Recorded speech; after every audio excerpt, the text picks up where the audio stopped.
Push the button, please. Yeah, I agree with everything that Robin said. The tenacity, because starting a business is hard work. I mean, it's tough to start something. I think in addition to those traits, I think it's critical that the entrepreneur truly understands really their business model and their revenue model. Sort of take it beyond the passion, take it beyond the idea that they're in love with, and truly understand how this idea is going to take the form of a business model and then be turned into a revenue model, because there's no better money going into a company than revenue. It's much better than debt. It's much better than investor money. The single best amount of money or source of money, I believe, is revenue. So, second, truly understand, that this idea, this business that you're in love with, and you think that your handful of customers are going to be in love with, how many more out there are like them? So truly understand the scope and the scale of the market. Really become an expert, and really doing sort of a market and opportunity assessment. Basically, the demand scenarios. If we build it, who will come? How many will come? How often will they come? How much will they pay? And how often will they come to us again? And then third, I think something that all entrepreneurs should really understand is how to manage cash flow. I think my first two ventures before my third went public, I would describe them as successful disasters. They were truly successful disasters. Just every day, even though we were making money, the money just never seemed to be in the bank. Just how do you manage cash flow and accounts receivable? How can it be that we just signed another contract for $1 million or $2 million, but we have no money in the bank? Well, the big customers that we were always signing up, you send an invoice that says pay in 30 days, they pay in 60, 90 days or whenever they want. So managing cash flow, truly understanding your market, and really understanding your business model and revenue model are things that I would encourage everybody to really become experts in. Beyond sort of being an expert in the widget or the wadget that you're developing. Those three things are critical for me, and things that I really try to encourage others to really dig in and understand. Thank you. Balazs, do you want to comment? I have two traits which I think it's important to me. It's number one, you have to be driven.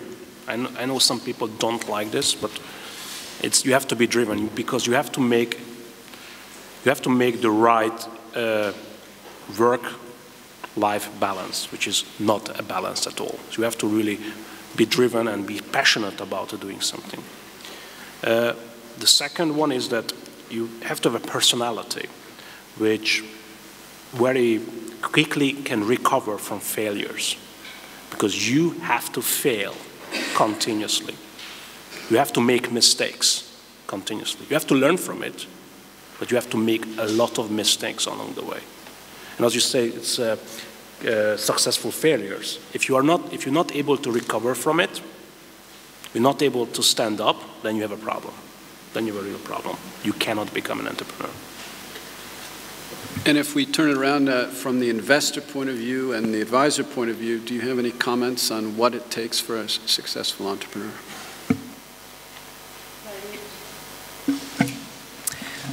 The role of our firm really kicks in when not really in the startup phase, because like Robin mentioned, in the startup phase, the entrepreneurs, they do almost everything themselves, and even if they require some legal advice, it's more on the more simple and very just the basic legal advice. Our role gets in when capital is starting to get injected in the company, and in this sense, we are representing entrepreneurs, that they are entrepreneurs in the sense of their own investor structure, like small startup VC firms. And we have a special relationship how we work together, and I'm happy to elaborate on that a bit later. So I think from that perspective, when the VC starts to inject capital in an already startup or already operating company, they need to pick their advisors really right, and they need to build a strong and personal relationship as well, and good professional relationship.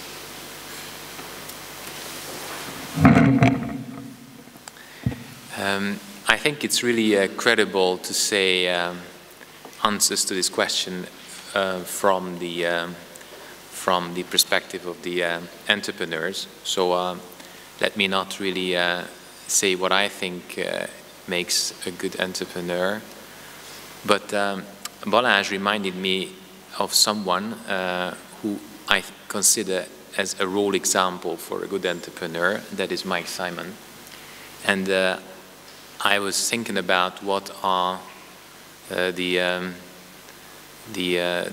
key features of his past 15 years, and I would list those without much explanation. I think one is honesty, the other is drive, the third is excellent communication skills, and maybe one more thing, which is maybe Balázs has a different view, but some paranoia. I would add that as well. I just want to make a quick comment about this drive thing. That I remember when I was just starting Zipcar, I was listening on the radio, and there was a piece about startups, and it said, yeah, and you have to be prepared to work, you know, 18-hour days, day in and day out, and so it's not something you want to take on. And it made me kind of frightened. But then the reality is you love your company and you think about it 24 hours a day, and working, and this kind of drive feels very, once you're in it, you're thinking about it all the time, you're working on it all the time. So I just want to say the drive piece, you have to have it, but it comes naturally when you're doing the thing that you want to be doing. It's interesting, in Hungarian they call passion the internal flame. Belső. Anyway, that is great. So let's go to the next question. What is the best approach to building your product or your service, your company? Balázs. Yeah, that's what I do. So I think how to do it is I would take it from a different angle, is that I always felt that I'm quite smart, but I'm not the smartest person. So the best way I always envisioned to create a new product or a new service is that I came up with a bunch of ideas and I've tried them. And I keep trying them. And I find if something succeeds a little bit, then I will try to innovate on top of that. And that's how you get to something which is sellable, right? So the way I try to develop a product or a service is today people call it agile, or iterative way. But a lot of ideas to the table, and try and see which one survives. And actually the way to judge which one survives, which one you can actually sell.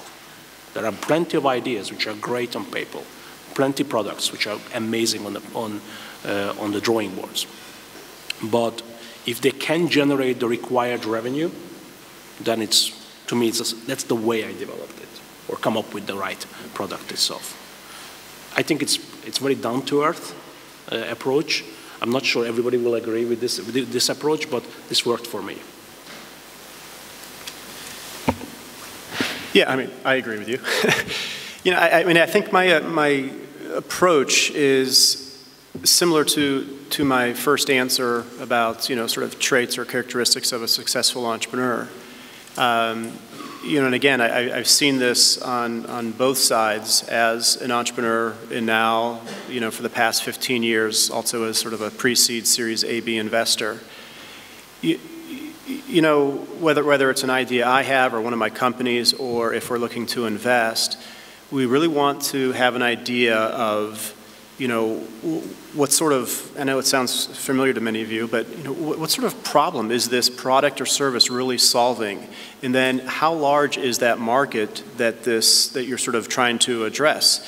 Is it a $10 million market, or is it a market in the hundreds of millions or the billions? Obviously, if we're going to be investing, you know, 5, 10, 15, 20, maybe up to $60, $100 million over a period of time, hopefully the market that we're addressing with this particular product is going to, you know, be in the billions of dollars, right? That way we can, you know, solve this problem for a larger number of customers. So, you know, that's the first thing, is we really like to sort of jump in, dig in, and make sure we can do really a market assessment. Then really we want to do an opportunity assessment. The opportunity assessment, I typically challenge, you know, individuals in my companies or other entrepreneurs to really come up with 3 demand scenarios. And that's, again, if we build it, who will come? How many will come? How much will they pay? How often will they come back? Right? I mean, that's the way sort of, you know, market and the capitalism is working. So many times they're like, well, gosh, I can really just come up with one demand scenario. I think that maybe we can develop this product and we can get the government to buy it. Well, what if you were to take the product and flip it on its side, or change the shape just slightly, or give it a different color? You know, could you get into the consumer goods market? So, you know, even though they're not thinking that way, we're always trying to encourage them to come up with at least 3 demand scenarios. And that's how I go about, I guess, product service development from a non-technical, non-engineering perspective. Robin, would you? I like and believe this idea, you know, find a need and fill it, find a problem. And one of the key problems for everyone is economics. So can you make something cheaper than others? And recently, the work that I've been, the thinking work, and I'm writing a book around part of this topic, is there's a huge amount of excess capacity in the world, and if you build something on excess capacity, you've transformed the economics.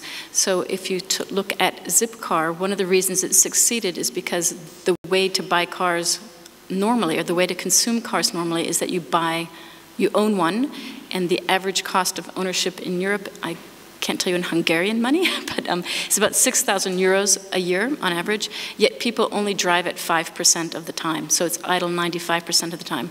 Or your other option was car rental, and you had to take it in 24-hour bundles, even though you might want it for 26 hours or for 2 hours. So there was a real excess capacity opportunity there. So there's many, many companies that right now are being built wholly on excess capacity, which transforms the economics. Another example very similar, so my company in France is Buzzcar, which is renting out your own car to your friends and neighbors. So I, as a company, don't have to own and operate those vehicles, so we can have cars for rent in places that would never, ever support a full car rental company or a full shared vehicle. But to think about it not just in terms of assets, physical assets, but in other ways. So the company Skype is built on the fact that they've built a telecommunications company on the fact that I have already paid for internet access and already own a computer and have a video camera. YouTube is based on the fact that I've got these crazy movies I'm doing and I want to share them with other people. But this model of looking for excess capacity and tapping into that, either aggregating small pieces of excess capacity or taking something that is closed and making it available to people. The whole open data movement, which is I bought this data for a single purpose already, and now I'm saying what might you do with this exact same data, is also tapping into excess capacity. So for me, it's the #1 place to look for good ideas is to think about excess capacity and repurposing it because of the transformed economics. So it immediately gives you a benefit over the old way of doing things. Very interesting thoughts. And of course, you made your comments about how you need to get to market. You started with one car, got to the customers, which is amazing. Would you like to comment on this? No? Peter? I would like to make a specific comment on a certain field, which is IT. I think good old Ford never had the option to send 100,000 T-models around and ask them to please try this car, and if you like it, you might consider to pay for it. these days it is extremely cheap in IT services, or actually in software development, to test your product because there is a very easy and cheap way to deliver it without incurring fixed costs or variable costs related to the distribution of the product. So I think there is a huge potential and a very easy way to do what the two gentlemen suggested, is that you develop your service with the help of your customer base, asking them to do free testing for you. And in that sense, I think what you might want to do is to push the button earlier than later, meaning that whenever you think that the product is already at a stage when it can deliver some value, then make it available to the public and see what they find valuable in it, because it might be that it's not your original idea that people will like. So you might want to monetize the value in a different way at the end. So I think this is the message I would want to make. Of course, only usable for people in software development. Get to market, get revenue. Just a quick comment on that. It's absolutely 100% true, and I make that same recommendation. But when you do that, you need to make sure that you say, you know what, this is a pilot, this is a beta, this is an early product, so that you don't get killed on the quality issues. So that while you uncover something that's good, then everyone says, yeah, it's terrible on these other attributes.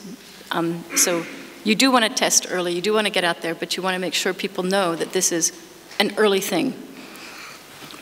And Robin, I got handed a note here, but just on this, between the idea, the sparkle of the idea and the launch,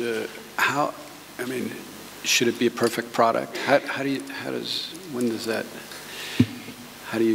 balance that? Clearly, it should never be a perfect product. I laugh at when I developed Zipcar back in 2000, I was thinking, okay, I'm going to have my engineers and they're going to make it, my 2 engineers, and then that engineering will come off of my balance sheet. And no, you're constantly, incessantly improving something. Forever you're improving it. So you want to get it out there early so that you know which way to improve it. And even though I'm telling you these words, and I know that that's what you should do, the older I get and the more experienced I get, I think, oh, you know what? I really understand this entire market. So I go too far with the launch, I go too far with the product, and then I put it out there, and then I have to undo half. And I've done it 2 times, and I continue to not launch it as early as you should be launching it, because I've now become so clever and so knowledgeable, and I know exactly what the market wants, and I'm wrong. So you really want to put it out there as sooner than you think you should be putting it out there. Excellent. I remember the box example. Great. Let's turn to a more local issue. I wrote down the question as follows. How hard is it for an entrepreneur to build a company that would build its products and services in Hungary but cater to the world? I don't know if that's the right question, but let's talk about it. Balázs, you're looking at me very intently. Go ahead. The reason why I don't think it's hard, because this is my business. That's all I do, right? So but the best example would be is that I run into a lot of people who are explaining to me that he has a great idea. He's going to develop it in Hungary, and then in Hungary he's going to launch it in the local market. And after that couple of years, he's going to raise some money and create and do some market research and go to and build a company, an entity in the UK, and then start selling it. And it's going to be step by step, and it's very difficult, and you need to hire people in the UK to sell in the UK. And I look at them and I was like, do you speak English? Yes, I speak English. Right. Do you have a passport? Yes, I do have a passport. You have $300 or 300 euros. Yes, I do have. Okay. So why don't you buy a ticket? It's very simple. There's a 6 o'clock flight out of Budapest airport, puts you to Luton. before around around 8 o'clock. You can have 4 or 5 meetings in a day, and you take the evening flight back. So why do you need an entity? Because I don't know them. I said, it's very easy to meet people. You just need to set up those meetings, and you will be amazed how far you can take a PowerPoint presentation to. You need to judge it. What I feel always people afraid to go out there and try themselves. Hungary is a really interesting place. It's middle of Europe. You can drive in most places, but people are still afraid to go out there and test these ideas. Most companies who became successful in this region took the talent pool, which exists here, and applied it to problems which is out there. It's very difficult to develop a product without a perspective who you're selling to. So you have to get exposed to it. But getting exposed to this is really, really cheap today, right?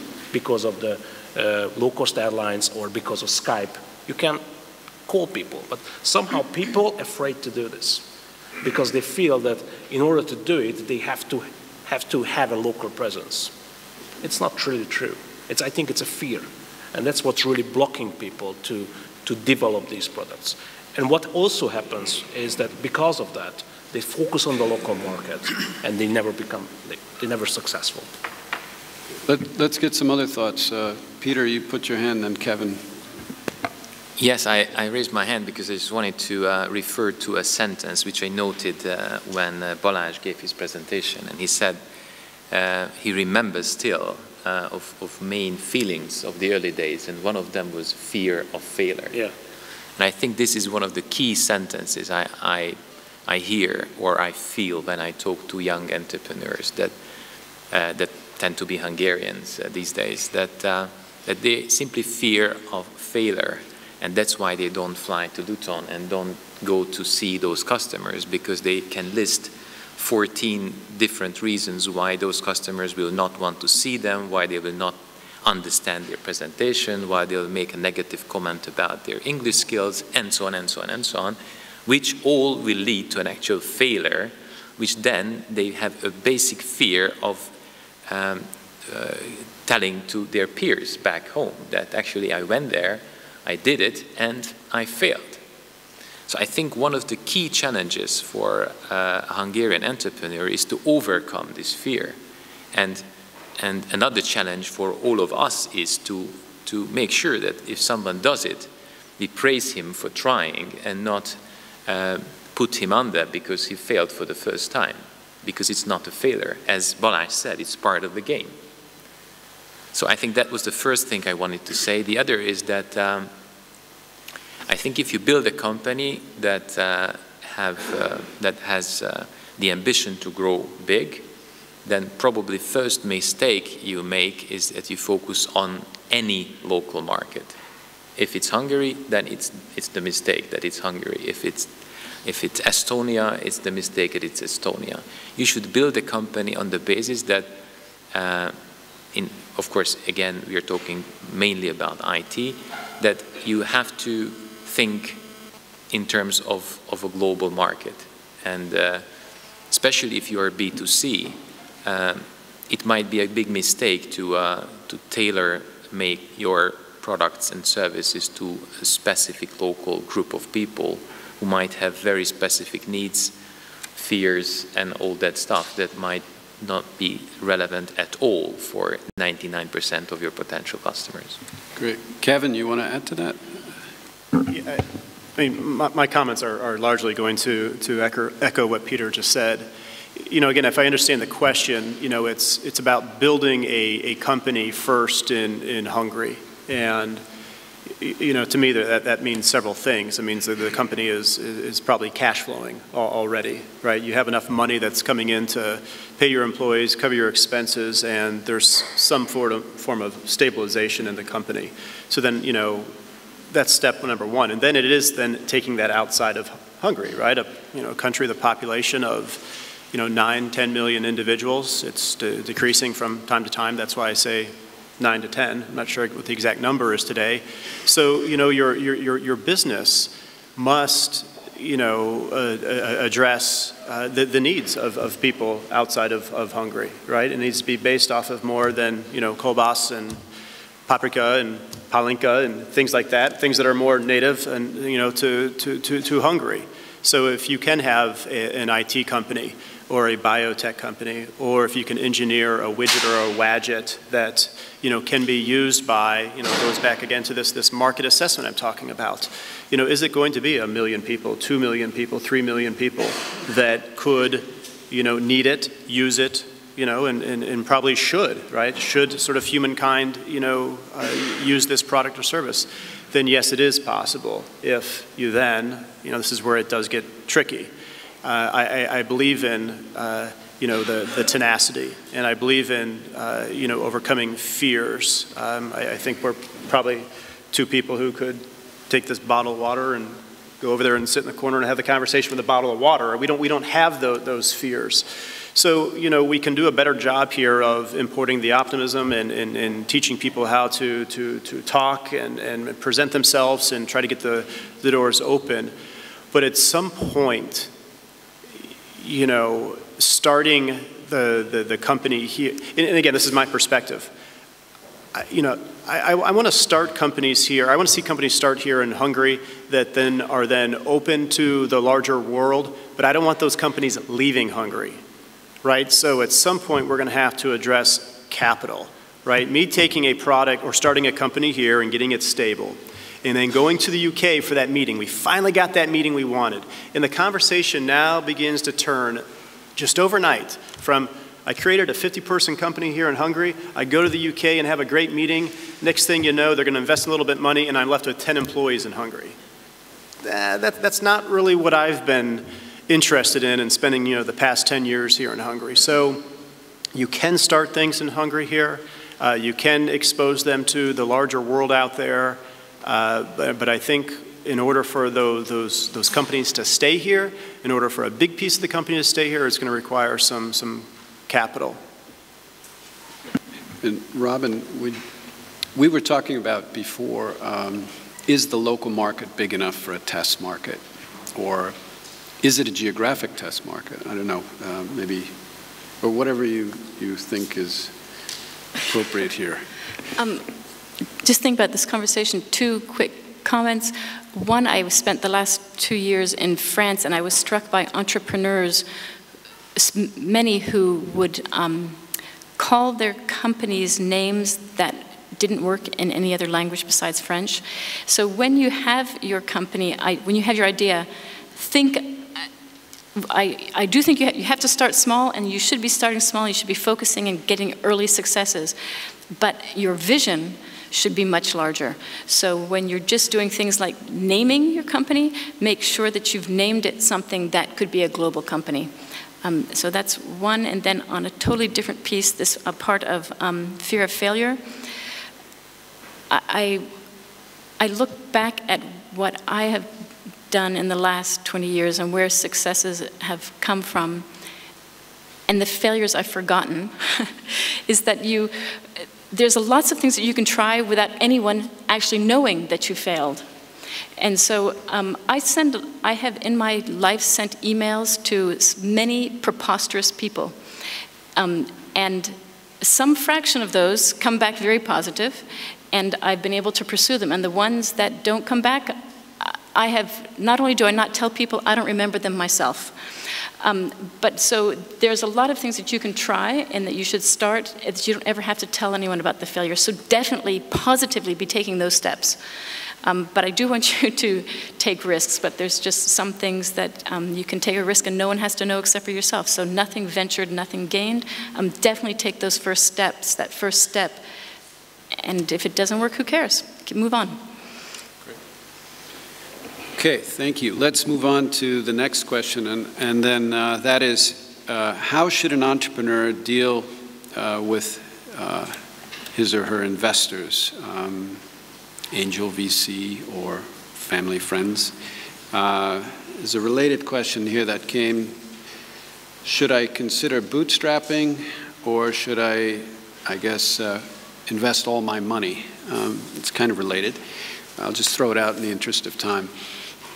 Robin, do you want to continue? Yeah. Since I mostly talk to entrepreneurs in the US, you might not be able to relate to this, but in the US at the business schools, everyone thinks that they are the best company if they got money from the most fancy venture fund. And I want to tell them that's not success. Success would be having your billion-dollar company bootstrapped and you own the entire thing. So your first and best source is revenue. Can you build it yourself? And the only reason not to build it yourself is that some competitor is going to go faster than you, or that you need a lot of money to make it going. So with Zipcar, there was no way I could make the technology investment myself, so I absolutely had to go and get venture money. But your first instinct, if you can, should absolutely be to do it without getting outside capital. Because if you can own it, that is much better. You have control over the entire course of it. But that isn't possible for all companies.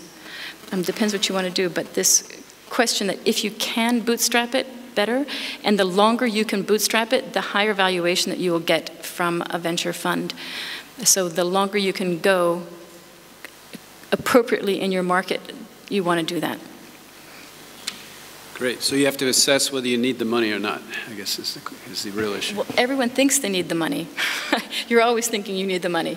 But if you can do it without, that is much, much better. As I pointed out in my thing, it's ridiculous to think that I could launch the company that I launched with so little money. So you use all your favors, you get every friend you have, you use other people's excess capacity that doesn't cost you anything, and you go as far as you can. And dealing on a governance, or rather a communication with investors, is that helpful? I feel like I want to leave this to Peter. You're supposed to create a long-term, it takes a long time to build a relationship. So in this most recent company that I'm building, called Venium, which is a vehicle communications company, we have talked to several venture funds early, and we're keeping them in the loop as we progress along, but we're not ready to get venture capital money because I want to build the company more, and if I can build it and never have to go to them, that would be my preference. But in the meantime, it does take a long time to build that relationship and to get them interested, that there's this following. And just as I say that, there's this one piece I remember over time, is that while you're having those conversations, and even while you're having conversations with your friends, and particularly in a small city like Budapest, in a small country like Budapest, you have to keep in mind that everybody knows everybody in the end of the day. So while I've told you to be intellectually honest and to know your failures, make sure that you're not sharing any of your failures with anyone outside of your very closest set of advisors. Because I was always surprised when I would be having a conversation, or then a week later, it turns out that people knew each other, and they actually resulted positively for me when I was raising capital. But I thought, when it happened, I thought, wow, I had no idea that they were friends, or they knew each other, or they were talking. And good thing I happened to say only good. I have to only speak positively about my company, because I could have said otherwise. So just remember that it's a very small community. You should absolutely know your failures and be on top of them, but don't spread your failures very widely. Interesting. Sorry, Peter. Peter, do you want to... Ready for a fight? Yeah. I can certainly agree that revenue is the cheapest source of financing. That's no doubt, I mean, compared to debt or equity. But I would, not just because I'm a venture capitalist, but because I believe in it, that there are many situations where an entrepreneur needs a partner. Mm-hmm. And that's a separate issue from the fact that he needs cash as well. And in that respect, I think the key issue is how do you select your partner and when? And if I focus on that, I would say that the best way for dealing with an investor right early on, from the point where you start to present your business and try to agree on the conditions of a potential investment, is that you're honest. You're honest about your ambitions. And I think these are very important things, because At a certain point, you will look at legal contracts, which are very important, but they just all aim to put your ambitions and your partner's ambitions in writing so that you remember.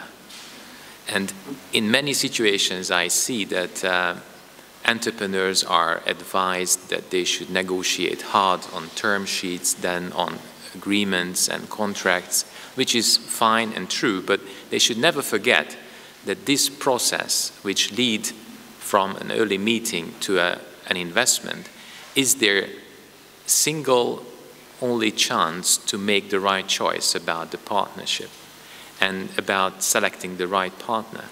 And the whole dance of a term sheet negotiation is nothing more than a structured way to learn each other's ambitions.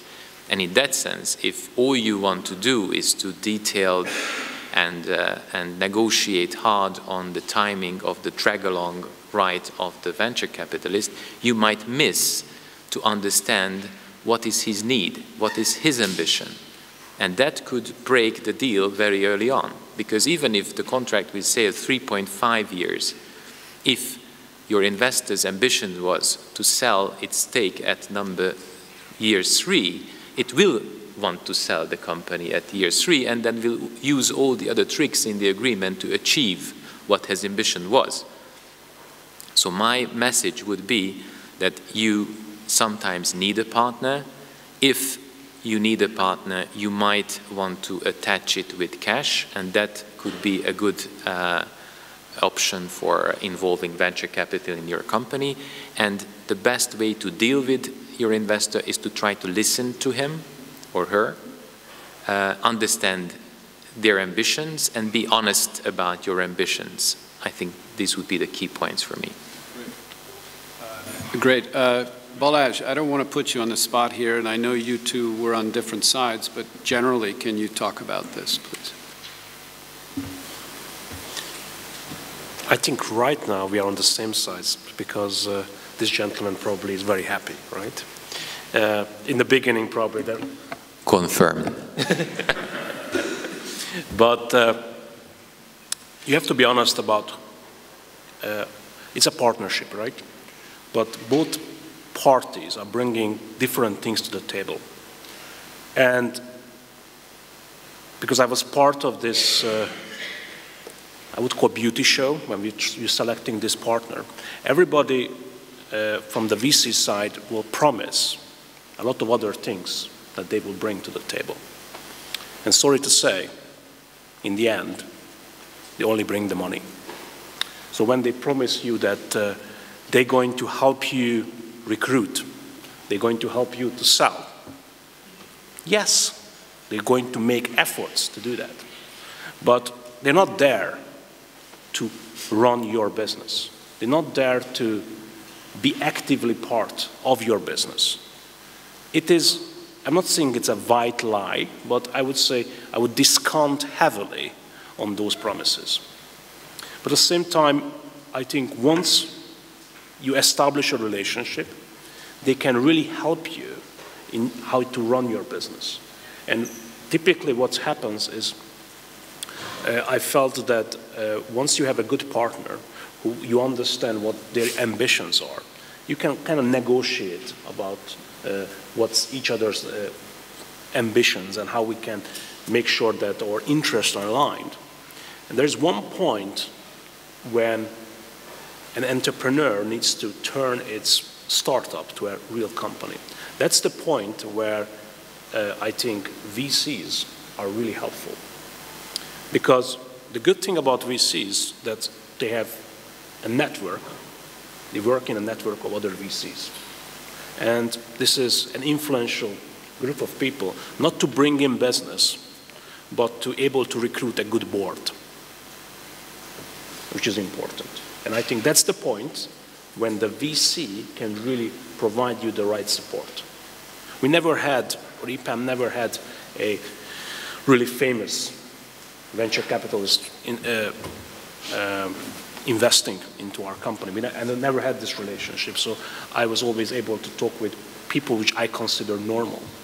So The only thing which I can tell you is, which is why I would really look for a really high top-end VC firm, is maybe you can get access to their private jet. Maybe. Who needs a private jet? Exactly. Yeah, sure. I mean, I guess I'll just expand a little bit on what everybody has said. But, you know, I think the first question Robin answered really about sort of, you know, the bootstrap versus an investor. And, you know, I agree with that. So I'm not going to talk about that. It's more sort of the relationship with the investors. And again, I've been on both sides now. You know, my third venture, you know, I took public on the NASDAQ back in '98, and we seeded that with $20 million in Bruce Rauner venture capital money out of Chicago. And the relationship there was one that was reciprocal, and we both understood what we were doing right from the beginning. And our objective there was to use the venture money to acquire as many other companies, great companies, or practices, entice, you know, 50 individuals to come out of the consumer products practice of Oracle or CSC or Computer Associates or Red Pepper, or, you know, a lot of the ERP firms that are around at that time. So our objective was to really hire the best of the best or acquire the best of the best and try to file an S1 as soon as possible. And we did that within, you know, 18 months of having started the company with venture money. We were 900 employees doing $450 million a year, and we did that. We went public. So, you know, since that time,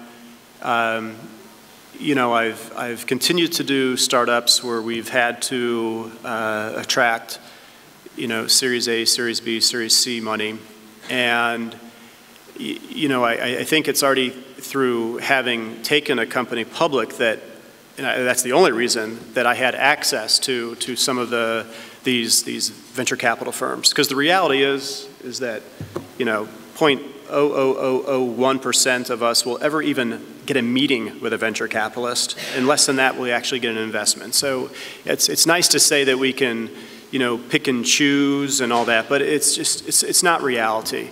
But an investor, though, can come in many different forms. You know, I treat my employees and colleagues as investors, right? Because many times they believe in the opportunity. They're coming in at lower salaries. They understand the sacrifice that we're all going to have to make, and we give them equity in the company.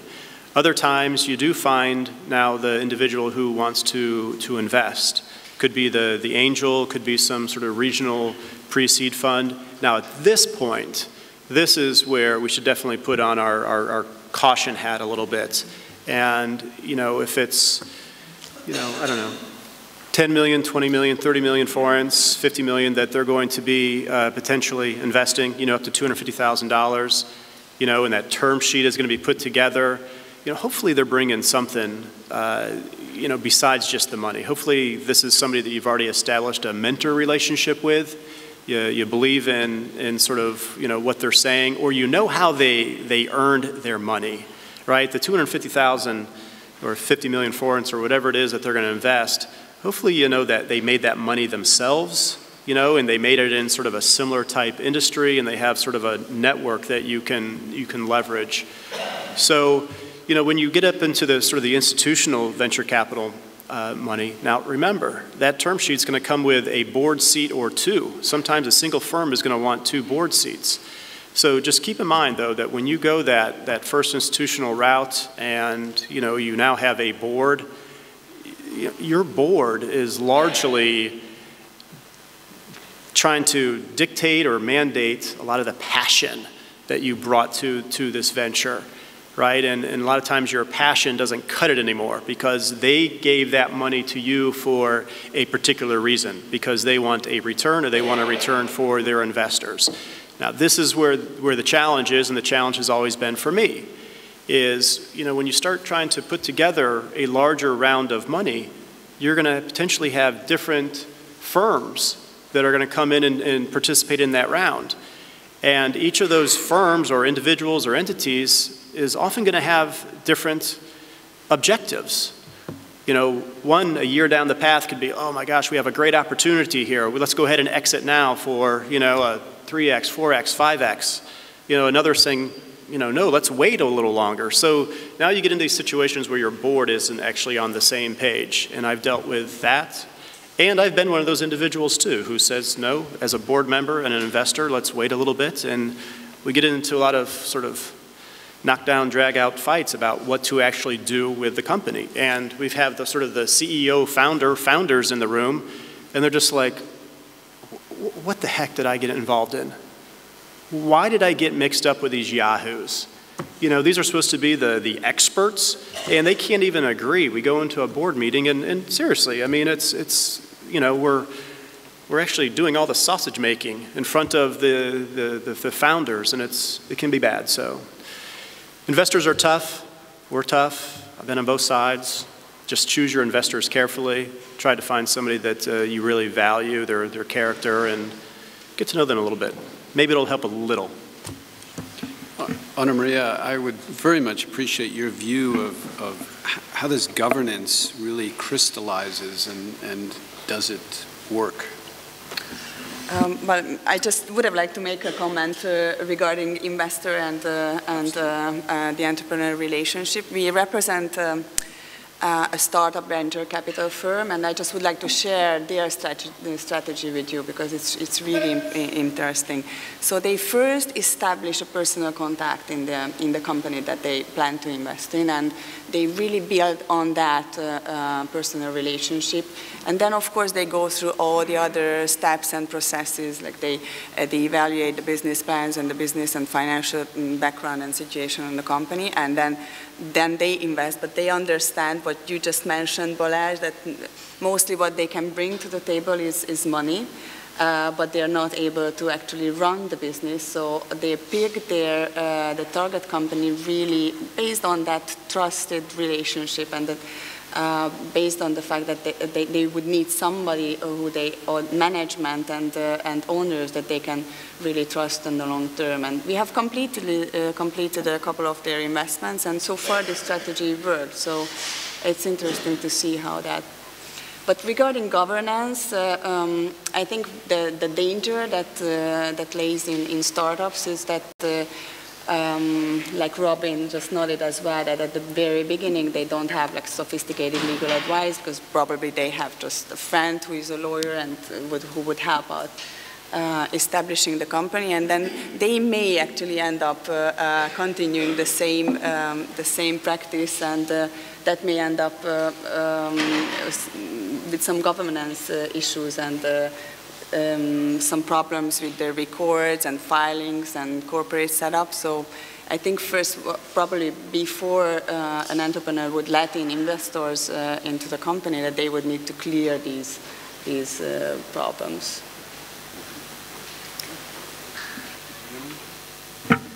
Just thinking about, I feel like we're talking about, some of the conversation has gone way past the startup piece. And so I just want to give some really startup advice, is to come up with, start looking out for an advisory board. An advisory board is to say that this is not something formal, but it's a group of people that you can start, experts who can give you advice. So it could be someone who you know who started another company, someone who's in an industry, and you want to, and there's no money involved at all. You're not paying them and they're not investing. But to start to cultivate that group of advisors, so you might go out to lunch with them, you call them up when you have a question. Those people are really great to have, because then they can help you make all of these later investment decisions, because they've lived it themselves. So you really want to get people who have also built their own companies. So going much, much lower down in this advisory piece. And I just wanted to echo what Kevin had said. We always give advice about choosing investors. You know, choose your investor wisely, be very careful, get to know them. I want to say 90% of the money I've taken, I haven't had a choice. It's not like there were 15 people and I got to choose, you know, which one of the 15. That mostly it's how can I get some capital and make the best of it. And mostly, it is just money, no matter what they say. So I just wanted to be clear that we do talk a lot about choosing your investors, but that's a much later stage thing when you have the luxury of choice. Great advice. I'm stealing from the coffee break, but I do want to ask if the audience has a question. Yes, over there. I could ask microphone as well. No, because it's on Ustream, we need to record it. Sorry about that. Talking about being a smart entrepreneur, when do you know when to stop? When your idea has hit a brick wall and you can't keep pushing and pushing, and to move on to the next idea to keep being a smart entrepreneur? I'll pass, because I've never learned how to do that.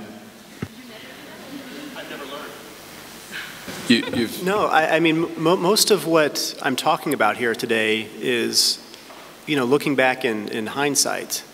I never had a business plan. I could not manage cash flow. I did no market opportunity assessment whatsoever. I learned those things through, you know, doing and sort of creating these successful disasters I was talking about. Now, on the other side, as sort of a social entrepreneur working in education, clean air, clean water, broadband and such, and then, you know, doing private equity work, you know, I'm able to bring that coaching, and I can tell when, you know, a particular, you know, individual or company is failed and beyond the point of failing, and they keep trying, and, you know, you can point out things to them. But personally, you know, I never learned how to do it when I was